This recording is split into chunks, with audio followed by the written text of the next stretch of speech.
Primetime local news, serving the Lakeland and Midwest regions. Good evening and thanks for joining us. There are 150 new cases of COVID-19 in Saskatchewan and one new death. A person in the 60 to 69 age group in the South Central Zone passed away. There are 9 new cases in the Northwest. One of those is in Lloydminster, where we have 35 active cases. 1,472 cases are active province-wide. 152 people are in hospital, with 6 of those in the Northwest. More than 149,000 vaccine doses have been administered, with over 13,000 in our zone. The Lloydminster and District SPCA were recently the recipients of a donated structure from Ecoplast Solutions. We spoke with them on their plans with the structure. The structure, which is made up of 29,000 plastic bottles, was donated last Thursday. The SPCA has been looking to build a new facility, but until they can do that, they've received some community help. It's fantastic. The fact that Ecoplast Solutions was wanting to make a difference to a nonprofit in the community by donating a structure is tremendous, and we feel really grateful that we were selected because this will literally save lives. They will be using the structure to house dogs who may be sick in order to keep the other animals safe. We have issues with our current structure isolating dogs properly. So when we get dogs in from communities that frequently have cases of distemper and parvovirus, we risk the health of our entire animal population. So this will give us a safe space to house those dogs until they complete their quarantine period and are safe to join the rest of our population. The SPCA isn't currently using the structure as they are still getting it prepared to hold the dogs. We're hoping in the next couple of weeks we can get it set up. We need to make a space for supplies so we're not taking supplies in and out back and forth, and then set up some sort of kennel space for the dogs in here. So hoping in a couple of weeks it'll be ready to go and warm enough that we can use it. If you are looking to support the Lloydminster and District SPCA, visit their Facebook page for more information. As the library prepares to move into its new home at the Lloyd Mall, moving costs will be slightly higher than anticipated. Eric Bay has more. An extra $175,000 will be needed for the library to complete its move to the Lloyd Mall, as higher construction costs and changing the library's book return unit pushed costs upwards. Now that we don't have a North American supplier, that particular model, and from what I understand, looking at have to change up, it just changes things and challenges us a little bit, and that's the ongoing world we're in right today. Supply chain challenges of all sorts, and it can even affect us at the library. It was also determined that the library's IT system needed to be redesigned, and the mayor sees today's cost paying off for library users in the future. That some unexpected items have crept up. Certainly we'll want to make the library as appealing as we can. So IT is an example. We know that's an ongoing challenge. When the consultant looked at it, he set that much money aside. While costs are higher than expected, council still views the cost as a good price, and administration voiced its confidence at City Council on Monday that the project would remain under the new budget. We build roads annually. We lay water and sewer annually. We haven't moved a library in 26 plus years. So if we missed the mark a little bit, I have an understanding that it certainly can happen, and they're going to do their best to contain costs and deliver on budget. The library will be moving to the west end of the mall and is expected to be in its new home this summer. Eric Bay, Primetime Local News. An author who is releasing her own book to help educate Canadians on financial strategies to achieve financial freedom. Our Shelby Clark chatted with her on this and more. I'm joined here for Primetime Local News with Joanne Weinkoff. Can you start with telling me about this book you've released called Aha, You're Rich, Claim It?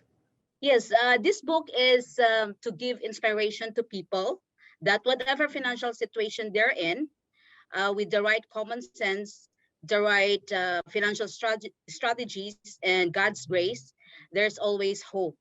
And because you know what, when I came to Canada, I only have this bag here and my manual. Yes, that's all I have. And I was working 16 hours for my first 6 years in Canada, single but broke. It seems like the money just like a fart in the windstorm. It just kisses me and say goodbye. So, you know, in this building, I own this building, but across that building, I used to clean there. And one time I was running out of time that I don't need to breathe or fart because I have to go to my next work. But and then I have this epiphany or realization that I might be moving to a promised land, change postal code, but if my mindset, my common sense, my thoughts, the financial strategies that I'm using is still the same, then what do you expect of the result? So to be honest with you, Shelby, this book, I'm hesitant to publish this. I started writing this in 8 years, and I don't want to publish it because in the stage of the game in my life, I don't want I don't want to be like those trolls, bashers, I'm okay, but maybe this is my calling, and it breaks my heart that I see people that lost their hard-earned money because they don't have, again, the right mindset, the right financial strategy, and they don't know how to unlock God's promises to them. And what do you exactly hope to achieve by releasing this for the public to read? Well, again, to give inspiration to people, and to be honest with you, the book is just my 13 years of experience in sitting down with thousands of people, and my mistakes, the people that I settled, their wisdom, their mistakes and skills. Though, of course, I'm not mentioning any names, but this is mostly the financial strategies that I use to gain my richness. And that is my richness, because I believe every person has its own richness. So again, to encourage people that whatever financial situation you're in, there's always hope. And you know what? In COVID, I'm able to create, me and my husband create three sources of income and cash flow. And that is COVID time. And can we talk about the announcement for your scholarship grant? Like, who is it going to be helping and what is it going to be helping? Yes, so for many years, my company, my husband and my subs company has been giving scholarship, but we don't educate our recipient, this receiver. So this time it would be nice if we could educate, especially those high school students that going to university and be professional about finances, because there's some weak link in our financial education that they were not able to financially really educate the common sense of their students. So again, this scholarship is for anyone who likes to go back to school. And you are also campaigning for a federal RRSP systemic change, correct? That's correct. So yes, like as I've said, especially COVID time, many Canadians lost their job, and they want to start a business, but their funds are in RSP. And with this registered retirement savings plan, when you take out your money, that is an income, and there's a withholding tax. And you know what? RSP is 64 years old. So I think it needs time for a change. So Canadian, if you because RSP is used, there's an advantage in RSP when you are buying your first home, or if you don't have a home in 5 years, or if you go back to school, and when you withdraw, there's no tax. So I hope the Parliament, Ottawa, will have a change of law that when you withdraw the RSP, there's no tax if you start it as a business. Treat it like home buyer's plan or lifelong learning plan. And is there anything else you'd like to add, Joanne? My book can be purchased in 50,000 retailers across North America, Australia, Europe, and in Asia. I don't have a publisher there yet. So anybody watching, I need a publisher in Asia. But anyways, if a non-profit organization or a church would like to partner up with me, then a percentage of my income of the profit of the book will be given to them. Perfect. Well, thank you so much for joining us today, Joanne. Oh, thank you very much for the opportunity, Shelby. Thank you very much. Now we're Evan Kenny. We'll take a first look at your weather forecast.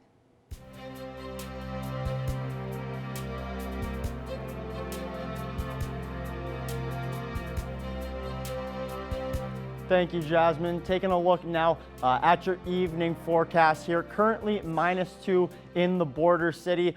It is a sunny one, but cloud coverage should start rolling in and a chance that we could see some fog as well as the night goes on here. Right now, currently feeling more like -7 with that wind. Really throughout the day, the wind was a factor here in Lloydminster.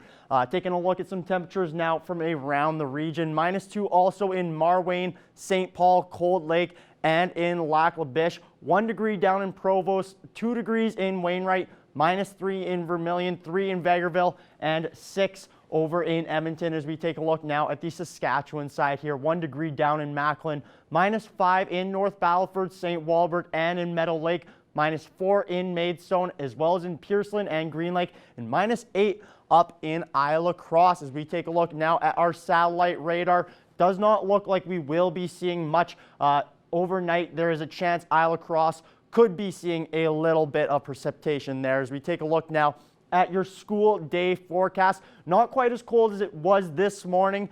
Tomorrow, that is 1 degree to start off the day. By the time kids are off school, things should warm up to about 6 degrees there. Taking a look now, North Battleford overnight will drop down to -5. There will be wind gusts close to 40 kilometers per hour for the area before a high of 4 degrees tomorrow. Very similar in Cold Lake, -2 overnight before 5 degrees tomorrow, and a chance we could see some snow. As we take a look now at your 3-day forecast, Wednesday it is going to be cloudy, or rather tomorrow there it is going to be cloudy, and there is a chance we could see a mixture of some rain and snow later on Wednesday night there. Things should get a little warmer as the week continues and going into the weekend.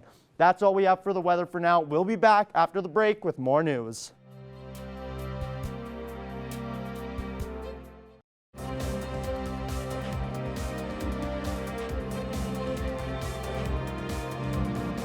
Former founding member of the legendary rock band In Excess, Andrew Ferris, has released his first ever solo album. Stacey Comer caught up with him to talk about the music and the switch to the country genre.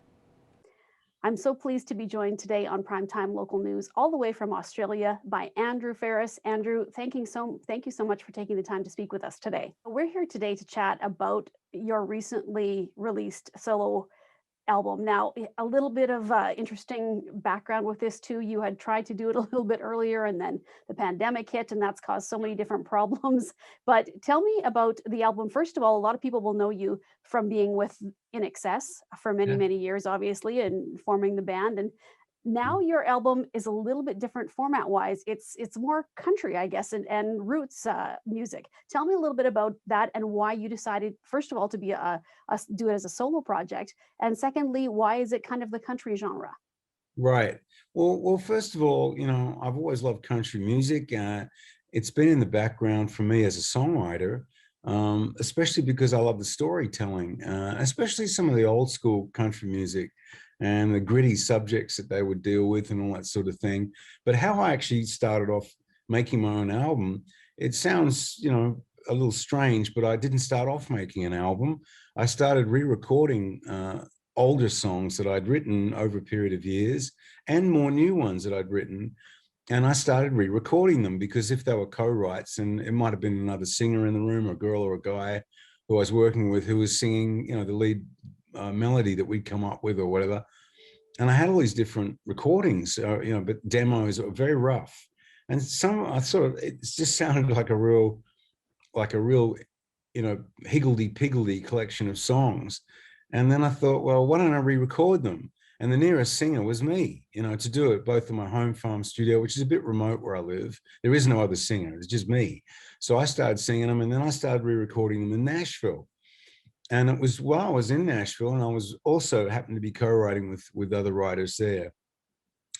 And, as I started to record more and more and more, I thought the recording engineers, would say, I'll look up my address book and we'll get someone who really knows what they're doing as a singer. But as it went along, they said, no, we like your voice, man. Just keep singing. I'm like, really? They said, yeah, just keep singing.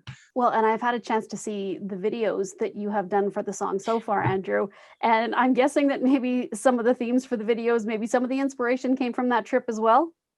Yeah, well, absolutely. And I thank Marlena, my wife, for that, because she came up with some really cool ideas for these videos, as well as the video director. I was working with an Aussie guy down here. He's actually a brilliant country music guitarist. He just wants to play guitar. He doesn't want to make, our crazy Western videos, you know.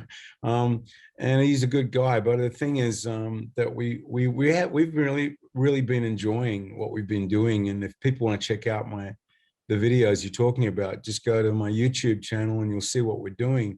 But there's more to come yet. We haven't finished yet, but we're kind of having fun with it. And the thing is that to keep in mind here is I'm not trying to change the world. I pay respect to other cultures, past and present. We're just trying to entertain people. That's all we're trying to do. Mm. When you were in Nashville, Andrew, was it a bit of a different experience? I read that you actually got to perform with the historic Bluebird Cafe. Was it different? Because obviously when you were performing with INXS, you had, tens of thousands of people watching you guys all the time. And now here you are in this little intimate area and you're not doing rock music anymore, but you're doing country, and it's in essence putting yourself out there. Was that a little bit different for you? Yeah, I've done it twice. And the first time I was intimidated, not so much by having people literally 2 feet from my face. I didn't mind that. I was more intimidated by the other songwriters in the room with me who were damn good, and I'm like, whoa, okay, but I think in the passage of time, these INXS songs that I wrote or co-wrote with Michael when he was alive, a lot of that work we did has gone into culture in our countries, and it's played still on contemporary radio, which is, to me, that's more surprising than anything.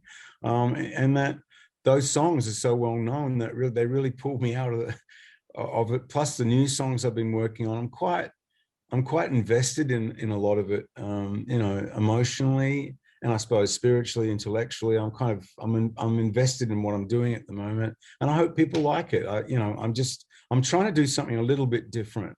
That's all, just a little bit. Yeah. Now, this pandemic, Andrew, has changed things in so many ways, especially for artists like yourself. You can't go out and tour to the main, huge crowds and that sort of thing. Even promoting albums, it's very, very tough. So how have you approached that? And I guess, how will you do it heading into the future with this album and with new material until we can basically get back to some sort of normal all over the world? Exactly. Well, that's very well put. I think the first plan that we all make is to change a plan, right? All of us, all around the world, is oh, I had a plan. What's my plan now? And I think that's part of my journey with this thing is I'm actually heading out on tour here in Australia because our restrictions have eased a lot because the government sort of locked us all down, which was a good idea in the end. But at the same time, you're right, it's been very frustrating because you haven't been up for musicians. Just the phrase social distancing is a kind of nightmare because the whole idea of entertainment is to have as little distance as possible socially, that's the whole idea of it. Andrew, one of the things kind of that goes hand in hand with this is through the pandemic, a lot of people have said that music is something that has kept them going. Right. I think that, roles for musicians are more important than ever. So knowing that, and I know it's a lot of pressure, but is it something that you think of and that you keep in mind, as you're even doing things online for your fans and trying to get to as many of them as possible, that there are people who are struggling and music is what gets them through? Absolutely. I mean, I was very aware of you're right, when we first started talking, I had started to release my album that's coming out now. And then I realized when the pandemic kicked in, and I have family here in Australia, I have family in England, and then I have family now in the United States as well. And I, like most people, I was worried about my friends and my family, my health, their health, and their jobs, my job. Like you keep thinking about, well, what does this mean? Am I going to have a job next week? Or everybody's worried about just paying rent, paying the bills. They're not worried about Andrew Farris's album. It doesn't mean anything in the bigger scheme of things. And I think I understand exactly what you're saying. For me, I just feel really fortunate. I feel really lucky to be able to share my music with everybody, and I hope they like it. Well, Andrew, it's been a pleasure speaking with you today, and I love the music, having had a chance to listen to the songs from the album. If people are looking to find either the videos to check out or your music, what's the best way to do that? Well, they can go to andrewfarris.com, or they can go to my YouTube channel, which is, they got to spell my name right though to get on it. You know? 2 R's, 2 S's. That's it. You got it. Exactly. Yeah, that's right. F for Foxtrot, A for Alpha, double R for Romeo, I for India, and double S for Sam. Yeah. All right. Well, once again, thank you, Andrew. It's been a pleasure speaking with you, and good luck with everything. We look forward to seeing, hopefully you come to Canada someday so we can catch you on a live solo show. I'd love that, Stacey. And, you know, I hope you're all well over there, and we miss you. Okay. You know, so. Thank you so much, Andrew. Now here are your stock market prices for today.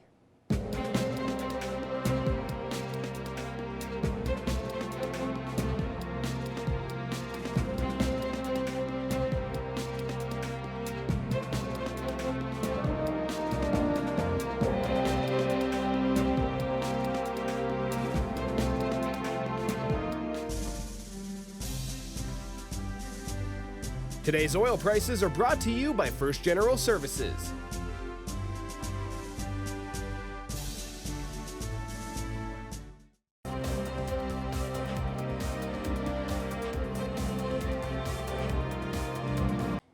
Now we'll take a look at your egg prices.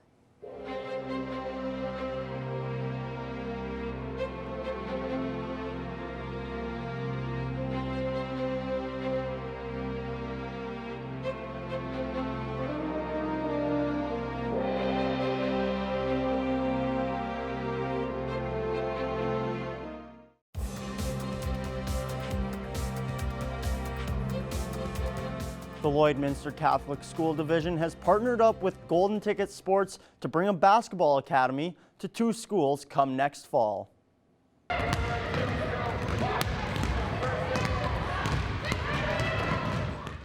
Students grade 5 to 7 at St. Mary's Elementary and Ecole St. Thomas will be able to participate in the basketball academy Tuesday, Wednesday, and Thursday mornings for over 100 hours of coaching throughout the year.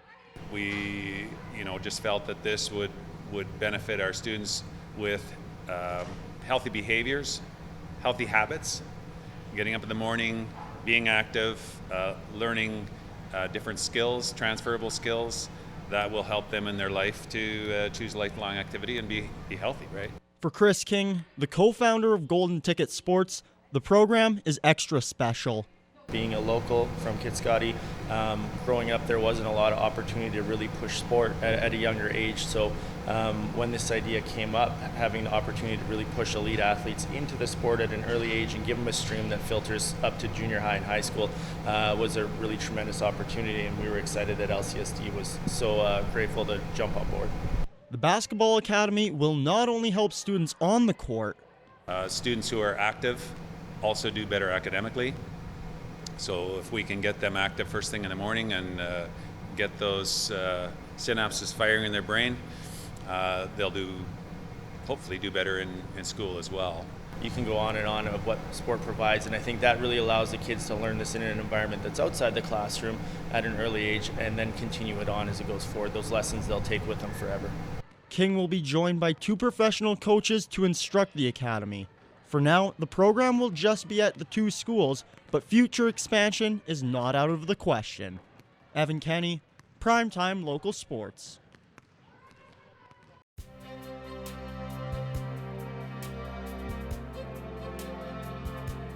Well, taking another look now at your evening forecast. Currently -2 here in Lloydminster. Also -2 up in Cold Lake. 6 degrees in Red Deer, Rocky Mountain House, Jasper, and in Edmonton. 0 in Athabasca, 7 in Edson, and 4 over in Whitecourt. As we move over to the Saskatchewan side here now, -5 in Saskatoon and North Battleford, -10 in Melfort, -8 in Prince Albert, and also -5 up in Meadow Lake. Moving over now to the northern portions of each province, 0 degrees in both Grand Prairie and Slave Lake, -14 up in Fort Chipewyan, and -11 over in High Level. Taking a look now here at northern Saskatchewan, -12 in La Ronge and in Flin Flon, -7 in Buffalo Narrows and in La Loche, and -17 over in Wollaston Lake. Now, southern portions of each province here, 2 degrees in Estevan, -3 in Moose Jaw, as well as in Kindersley, -2 in Swift Current, -1 in Regina, and -6 over in Yorkton. Looking at southern Alberta here now, 2 degrees in Lethbridge, as well as in Medicine Hat, 4 in Calgary and Coronation, and 3 degrees over in Banff. As we look now at your national temperatures here, 8 degrees in Vancouver, right along the west coast there. Could be seeing a little bit of chaos coming up, as they will be having a mix of snow and rain here with a Pacific storm coming in. -6 up in Whitehorse, -17 over in Yellowknife. As we move more central here, 1 degree in Winnipeg, 15 in Toronto. Parts of Ontario are also going to be seeing a little bit of chaotic weather there, as 15 degrees there, cause for some rain, but they will also be seeing some snow overnight there too. 14 degrees in Quebec City and in Halifax, 10 in St. John's, and -27 up in Iqaluit. As we take a look now at your evening temperatures here, hovering right around that -5 range there, but things will feel closer to -10 overnight with that wind chill. As you can see there, Isle Cross at -7 has a chance of some snow overnight. Moving into tomorrow, things will be looking pretty good to start the day off. Lloydminster, Maidstone, and Marwayne all having a high of 7 degrees. But as the day moves along, we could start to see some rain, and that potentially will turn into some snow there right around that 1 centimeter mark. Moving on into the weekend, we could also be seeing some precipitation once again on Friday there, but it looks like we will have a nice weekend, as highs of 10 and 13 on Saturday and Sunday. Once again, coming out of the weekend, we could be seeing some precipitation on Monday there once again. That's all we have for the weather for now. We'll be back after the break with more news.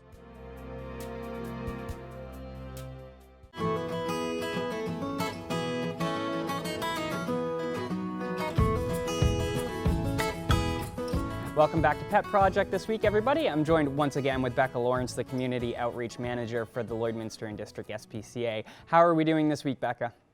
I'm doing really good. How are you? We're doing great over here, thank you. And who's this fuzzy little guy we got here today? So this guy here is Ralphie. So he actually has been in our care for probably 4 months tomorrow. He'll be in our care for 4 months tomorrow. When he first came in, he was having some trouble with his stool. So he was having some runny diarrhea, things like that. And we were just trying to get his food situation figured out.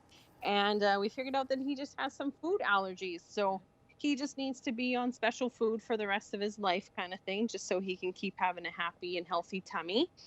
And but yeah, other than that, he's neutered now. We think he's probably between 2 to 4 years in that area, just judging by his teeth. And he's a very, very affectionate boy. Sometimes he can be a little over affectionate and he gets a little nibbly. So we do recommend him in a home with like older children and adults. He does look like a very calm cat. Like, you know, we always chit-chat a few minutes before we go on air, and he's been sitting there the entire time just soaking up the pets. So, yeah, he looks like a very nice cat. So how are you guys doing numbers-wise? Like, do you guys have a lot of cats right now? How are things going? Yeah, actually, we're doing really good. Like, yesterday we seemed to have a huge influx of dogs, but thankfully most of them are going home. So I think maybe, you know, they just were taking themselves out for a little jaunt, but that's so yeah, we're happy they're all going to go home. And then our cat situation is actually doing really good as well too. We've been able to pull off of our waiting list, and then so we've actually had quite a few people book in, so we will probably again, like always, fill up again, but you know, at least in that sense we get everybody that's been so patiently waiting for us to get them off the waiting list. Well, that's great to hear that you guys are, you know, getting ahead and you're not getting too full. That's always, it's really not great when, you know, you have to turn away pets, and that happens sometimes because there's only so much space. So it's great to hear that the numbers are doing well. But of course, if you're in the market for a cat or, you know, whatever have you, certainly stop by, because it's even better if we had no cats in the SPCA. Yeah. Beautiful. So do you guys need any specific item donations at this time? You know, I'd love to ask.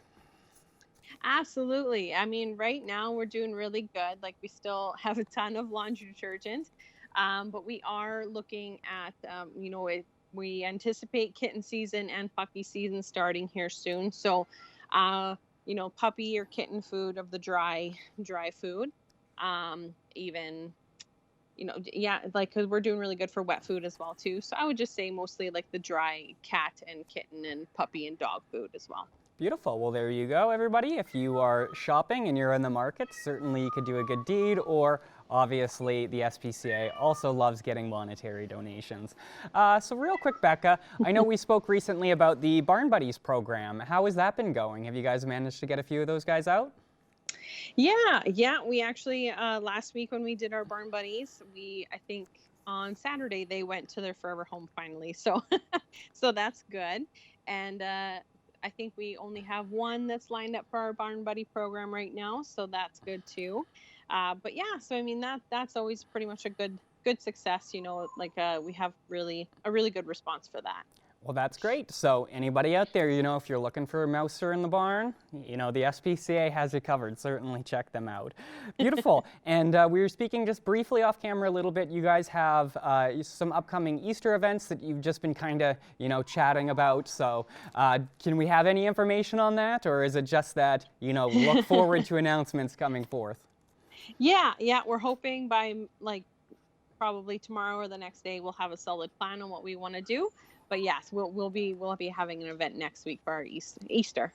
Beautiful. So you guys, everybody out there, stay posted. Follow the SPCA on their social media. I know their Instagram's great. You guys always share, beautiful pictures of the animals, which is lovely. And you guys are getting ready for your volunteer orientation as well, I hear. Yes. Finally, we have something in place. So I will be sending that out to our very multiple applications that we've had come in. So we're really happy about that. So hopefully, vast majority of them still want to help out. Obviously we know that we kind of took a while to get our bearings straight with that. But so we're going to send that out, and hopefully we just have a whole new crew of volunteers. Well, that's wonderful to hear. All right, well, that's all the time we have for this week, Becca, but I want to definitely thank you. And yes, we will see you next week to show off another one of your lovely animals. Absolutely. We'll see you next week. Thank you.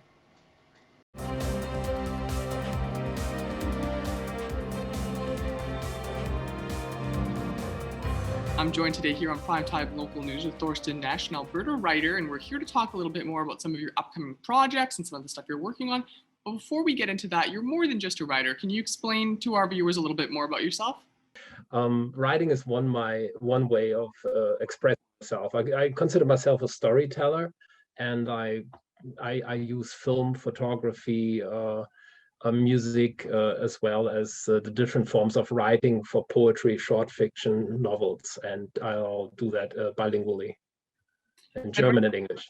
And right now you're currently working on a project called Lethbridge 2112. Can you just tell us a little bit more about what that project is? Yes, actually I got some very fantastic news just now. I got the Alberta Foundation for the Arts awarded me a grant to now write the novel properly. I hammered out a couple of chapters on my homepage, and it takes place in the future in Lethbridge 2112. And I don't want to say too much about it. Of course, it is like a social science fiction dystopian novel it's going to be. And Lethbridge has a population of 17 million then. Okay. And so right now you got the grant and you're able to write it the way you would want to and finish it up. But can you just talk a little bit about how you were writing it before and kind of how you were putting out drips and drabs of it?